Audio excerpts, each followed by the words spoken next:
Itu keren. Kehidupan dalam rencana Tuhan. Soekarno adalah tokoh besar Indonesia. Dia memimpin perjuangan bangsa sampai akhirnya memproklamasikan kemerdekaan Indonesia pada 17 Agustus 1945.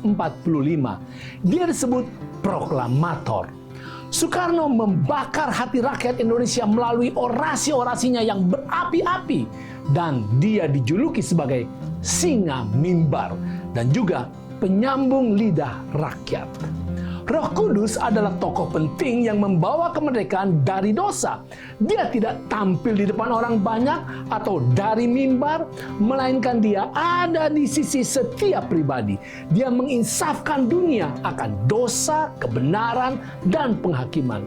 Dari samping kita, Roh Kudus memberikan kita kuasa keberhasilan dan kemenangan atas tantangan-tantangan kehidupan. Roh Kudus juga disebut Parakletos. Dari sisi kita memberikan kuasa. Pertanyaan, bagaimanakah Roh Kudus berperan dari sisi kita masing-masing? Perhatikan pengalaman hamba-hamba Tuhan dalam Kisah Para Rasul.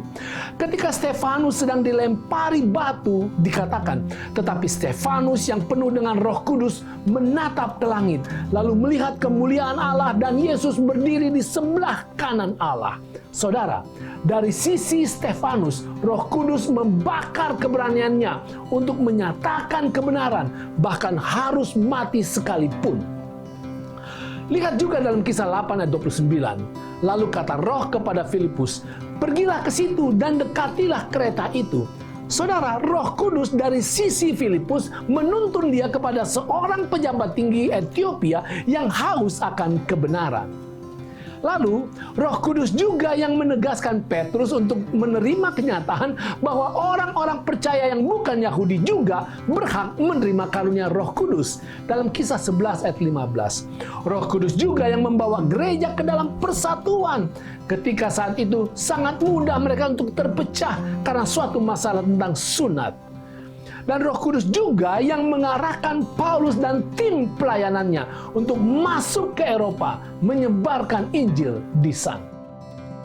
Contoh-contoh ini menunjukkan bahwa di zaman sekarang ini, Parakletos itu, tokoh surgawi yang hadir di sisi setiap umat, di samping setiap umat, rindu untuk memberi kuasa kepada kita, menyemangatkan kita, mengajar kita, mengarahkan kita, dan mengkompakkan kita. Saudara, Soekarno adalah singa mimbar. Roh Kudus adalah singa di samping kita, di sisi kita. Dia siap memperkokoh, memberi ketangguhan, dan memberikan kemenangan. Marilah bersama Roh Kudus kita arahkan dunia yang sedang resah ini dan ketakutan ini kepada Tuhan Allah yang Maha Esa dan Maha Kuasa. Itu keren.